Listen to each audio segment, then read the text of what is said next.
Apa?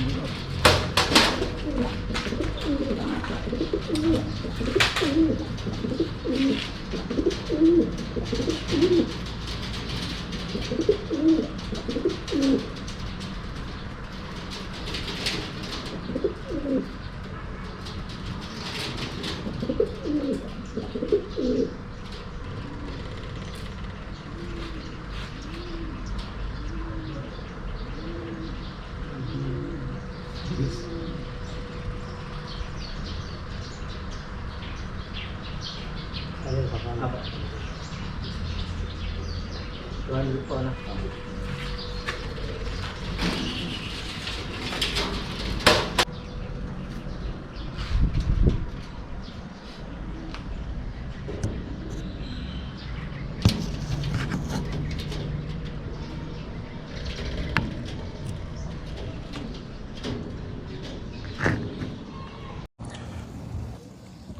BBC Nueva Ecija Junior, Tagudin, Ilocos Sur, 648, 1, 2, 3, release!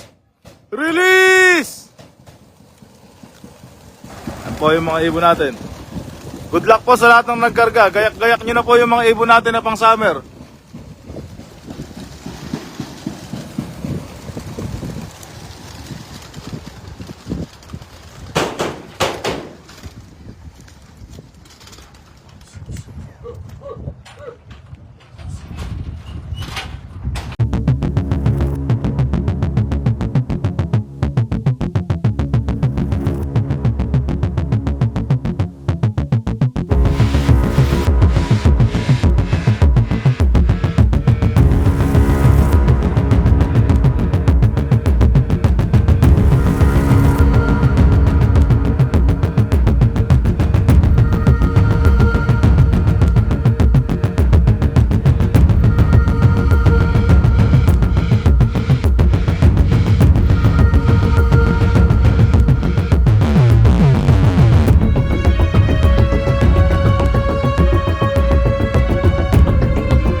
Dalawa na tayo. Pwede. Dalawang blue bar. Ano, ayan, meron tayong bisita, si Enchong, at saka si Jello, ayan. Jello. Pakita ka dito, Jello. Ayan. Jello. Basta pag nakita na nila ako nag-aabang dito, pumapanik na yung mga yan. So, ayan, kaya pala nagpa-cut off itong velvet white light piled. Ayan, butas yung butse. Pag umiinom siya, tumutulo yung tubig.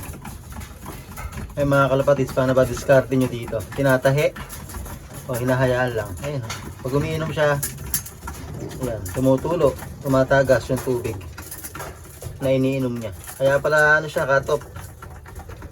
Ayan. Si pula talagang siguro possible hindi na makauwi yun. Dahil nung kinarga natin, talagang lumipis yun. Alam ko naman na hindi talaga siya may hirapan kumbaga. Ayan, no? Kunin natin si si Velvet White Flight Pied. Tingnan natin sugat. Ito mga kalapatid. Lalim. Talagang wasak na wasak, oh. Andun ang gagaling yung yung tubig. Ayan. Talagang butas na butas. At meron nakalabas na parang something na dito yung ugat sa sa leg. Ayan. Kaya pala nakatop. Kahit sa dulo ko na ito ikarga, may hirapan pa re-recover dahil butas na butas yung kanyang butse. Nakapatibayang kasi ito. So, di natin alam, hayaan lang natin dito. Ayan, nahirapan. So, dalawang ipaklak natin mga kalapatids. Ito, hindi pa umabot. Kaya pala yan. So, ganun pa man, diretso yung dalawang live natin. Okay.